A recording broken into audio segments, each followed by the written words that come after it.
به نام انرژی برتر، خدای برتر. من درویش خان هستم، مدرس علوم غریبه و خفیه و سحر و جادوگری. خوش آمدیم به کانال خودتون، پیج خودتون متاراز. سعی کنید کلیپ ها رو از اول نگاه کنید. این 5مین درس ماست و مقدمه این درس کلیپ های قبلی است. حتما نگاه کنید، حمایت کنید، واسه دوستان خودتون ارسال کنید تا اونها هم وارد این چرخه بشن اگر بهشون علاقه دارند. خب، تنفس. درس 5 ما درباره تنفس و شیوه عملی که میتونید با اون شهود خودتون رو بیدار کنید، روح خودتون آگاه کنید، جسم خودتون آگاه کنید و یه نوع پاکسازی بسیار مبتدی برای چاکراهاتونه.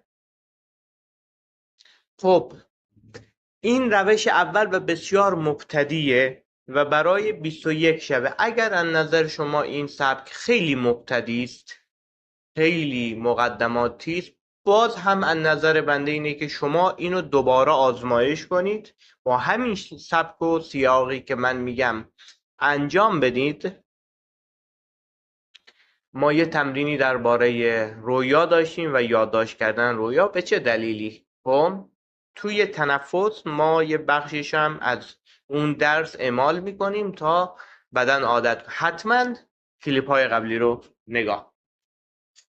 نفس کشیدن. نفس کشیدن یک حالت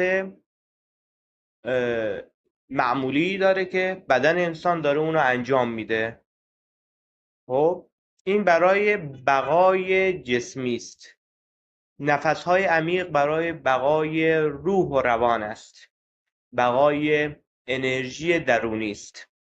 خب، چرا ما باید تنفس رو تمرین کنیم وقتی خودکار انجام میشه؟ به همون دلیلی که شما میتونید ذاتاً یه نقاشی مبتدی رو بکشید، ولی اگر بخواین اونو عرضه کنید به بازار باید تمرین. شما هر پسری، هر کودکی، هر دختری ذاتاً یک ورزش هایی رو، یک سبک هایی رو بلده. برای ارتقا دادنش باید تمرین کن. این از این. افرادی از میگن که ما هی میخوایم وارد ماورا بشیم ولی نمیتونیم. شرطش چیه؟ شرط ورود به ماورا اینه که اول بتونی شهود کنی و کلید مقدماتی شهود تنفس. تنفس هم برای بقای روحی هم برای بقای جسمی بسیار نیاز. خب، این تنفس باعث چه چیزهایی میشه؟ این سبک تنفس یک، شهودتون رو میبره بالا. شهود یعنی میتونید اطرافتون رو بیشتر درک کنید، شاید ارتباطاتی رو با موجودات اطراف هم بتونی بگیری و حس شیشمت بره بالا. حس شیشم میگه که آینده رو گهگاهی متوجه میشی. نسبت به افرادی که در زندگی شما هستن، باتون صحبت میکنند هدفشون رو متوجه میشی. میگه چرا الان توی زندگیتون هستن، به چه دلیلی و بقیه موارد. یک، شهودتون رو میبره بالا. دو، چاکراهاتون رو بسیار مختصر پاکسازی میکنه. آلودگی و سموم رو از بدن خارج میکنه. مقدمه است برای اینکه رویاهاتون رو کامل بتونین درک کنید، ازشون استفاده کنید و خیلی فواید دیگه ای داره. خب، نوع تنفس رو میخوام بهتون آموزش بدم. 21 شب، 21 روز باید شما اینو انجام بدید. از زمانی که تازه هلال ماه رو میبینید، هلال ماه رو تازه میبینید در آسمان، که دیگه به ماه شب 14 که رسید، کامل کش ماه شد، حداقل شما وسط تمرینتون باشید. وسط تمرین باشید که از انرژی ماه هم بتونید استفاده کنید. این است. خب در روز چون که شما میخوایم وارد این عمل بشیم و این عمل شاید 5 الی 15 دقیقه وقت شما رو بگیره، خب میتونین یک بار در روز یا 21 مرتبه در روز، یعنی بینشون 1 بار، 2 بار، 3 بار، 5 بار، 6 بار، 7 بار، 10 بار یا 21 مرتبه انجام بدید. خب روزها رو باید 3 روز تقسیم کنید. اگر یه روز کلا میخواین انجام بدین، خب برای افرادی که قبلا تمارینی کردن میگن میخوام ما یه روز این تنفس انجام میدن، نظر من همون باید 21 شب انجام بشه. 3 روز یعنی 7 تا 3 روز جدا میکنید.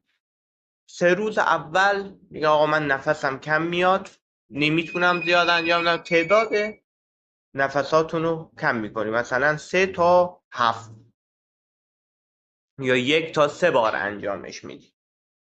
خب این 1 تا 3 بار هنوز قفسه سینه‌تون درد میگیره، آسیب داری ببینید و از همون 1 تا 3 بار. 3 روز دوم میگه هنوز من 1 تا 3 بار که بدنم عادت. 3 روز سوم 6 تا 9 بار انجام میدی. خب یه عدد بین 6 تا 9 انتخاب میکنی. بعدی که روزهای آخر، 3 روز آخر به 21 بار در روز ختم بشه، یعنی 21 تایم 5 تا 15 دقیقه. ولی نکته طلا اینه که تو اون 3 روز اگر مثلا توی 3 روز اول 3 تا تنفس داشتی، این 3 روز باید همین 3 مرتبه باشه. توی دوم اگر 6 تا انتخاب کردی باید 3 روز و 6 تا بدی. باید عددتون تو 3 روز ثابت باشه. این از این. و تنفس به چه شکله؟ تنفس به این شکله که به صورت نیلوفر آبی یوگا میشینید، کمرتون رو صاف میکنید، نفس رو از بینی میکشید بالا میکشید تا قفسه سینه‌تون بیاد پر هوا بشه و یک کم بیاد برجسته بشه. اونجا یه مکسی میکنی، یعنی هوا ادامه نمیدی، تنفستون رو ادامه نمیدین. کمی بین 1 تا 3 ثانیه مکس میکنی، دوباره نفستون رو از بینی ادامه میدین که شکمتون پر بشه. شکمتون که پر بشه 1 تا 2 3 ثانیه صبر میکنی، ادامه میدی تا شونه هات کمی بیاد بالا، شانه ها بیاد بالا. رسیدی 1 2 ثانیه صبر میکنی، آروم به مدت 10 تا 15 ثانیه یا کمتر. اگر دخانیات مصرف میکنین کمتر که نفستون بند نیاد، از دهان خارج میکنی. 1 2 تا نفس عادی میکشی یا اگر توان داری بلا فاصله دوباره. خب این تمرین رو ادامه میدید. تعداد مراتبشون هم بهت گفتم. 3 روز از 21 شبتون، یعنی 7 تا 3 روز جدا میکنید، 7 تا 3 روز جدا میکنید و تعدادشون رو خودتون دسته‌بندی میکنید و طبق تعدادتون انجام.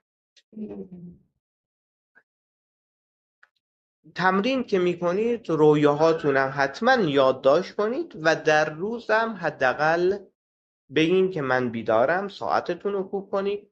اکسسوری های توی بدنتون که نشانه بیداری است رو چک کنید. اینها رو در کلیپ های قبلی توضیح دادم و طبق اون برید جلو. خیلی شهودها و خیلی آگاهی ها رو پیدا میکنید که برای شما حتما جذاب خواهد بود.